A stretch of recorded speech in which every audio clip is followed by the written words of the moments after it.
What's up, Pisces? This is your monthly overview reading for the month of February 2023. I will be explaining what to look out for over this next coming month, talk about the planet ingresses, talk about, which houses these planets will be going through, and talk about the new and full moon that will be occurring this month. So let's get started. This is your video if you are Pisces Sun, Pisces Rising, or fall for any other Pisces planet placements you have. But it will make more sense if you are a Pisces rising. So if you don't know anything about this, go look up your birth chart. Maybe you might find out that you have a Pisces rising, or maybe planets in Pisces, and it could resonate with you. All right, so what's going on for Pisces? So the sun will continue to travel through your 12th whole sign house of Aquarius for most of the month, focusing on isolation, your blind spots, separation, spirituality, and all that stuff. And then it'll shift into your first whole sign house of Pisces by the end of the month, focusing on the self, your appearance, your character, and all that kind of stuff. So the first thing I want to talk about is this full moon happening in your sixth whole sign house of Leo. This is just illuminating the topics around work, physical health, routine, service, illnesses, medicine, wellness, all that stuff. You're finally understanding, or you're being aware of, these topics now. And you're finding more balance between your mental side and your physical side. So maybe you're trying to, find some routine or healthy things that create more healing for your mental side or your physical side. So both luminaries, the sun and moon, will be forming a T-square over here to Uranus and Taurus. So this could bring up instability around third house topics: transportation, siblings, communicating, social media, relatives, all that stuff. You might have some maybe chaotic energy with those topics, and you're trying to maybe find some healthy outlets for your physical and mental health, but there's some tension happening around your neighborhood or something like that. I don't know, or in your local environment, something like that. That's something to look out for. So the next thing is, I believe, Mercury's ingressing into your 12th whole sign house of Aquarius. This is towards the end of the month. This is just shifting your mindset towards, the spiritual side, maybe doing, getting into more spiritual,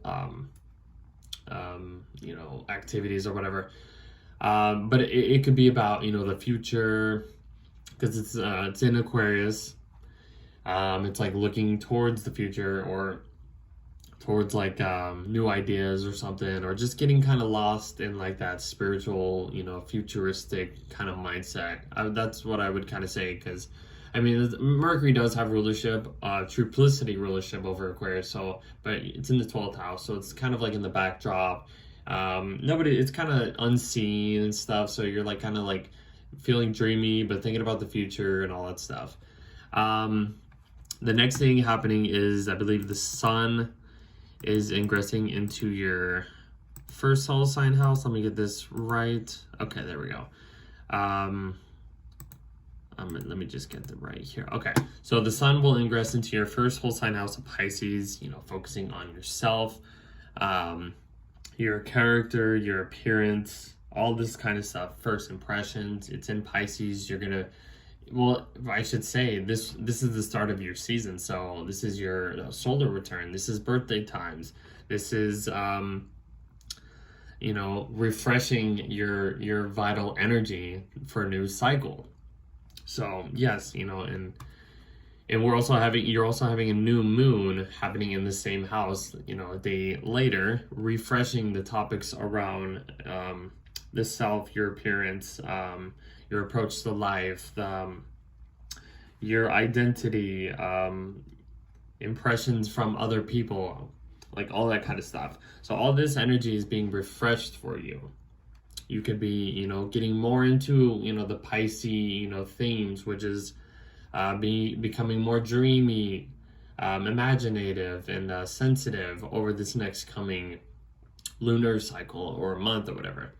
So there's a lot of things kind of refreshing for you if, by the end of this month. And the next thing is Venus entering your second whole sign house of Aries. So Venus entering your second whole sign house of Aries, this could, have you being a little bit more impulsive in, how you want to receive money or possessions or values. Venus is in her detriment sign of Aries, meaning that she has to go after she has to go after what she wants because she's in a Mars ruled sign. It's not she's not in a Venus ruled sign or where she can just receive things. She has to actually put into action. It's Aries. It's hot. It's fiery. It's a spark of life. It's all this stuff, and you're gonna be wanting this stuff. So maybe it's receiving a lot of Venusian items. With I don't know, maybe you're going on like a more of a shopping spree or whatever the hell that's called or whatever. You're just buying a bunch of stuff or whatever. Now, when Venus gets into your second whole sign house, you might be a little impulsive. You're like, what, I want this. I'm gonna go after this and get this. So that could be a little fun, but it could be a little like, oh man, I probably spent way too much money. So you probably want to watch out for that. Overall, yeah, okay, so overall the energy is going to feel kind of like at the beginning of the month, it's going to feel maybe a little draining, being in this 12th house kind of energy. It's very low energy. It's very like, like what's going on? Everything's being like refreshed right now, sorry. Everything is being like kind of refreshed, but once the planets get into your sign, you're going to feel like yourself again. There's a cycle repeating. There's a cycle, being refreshed for you. So that is what I got for you, Pisces. I will see you in the next video.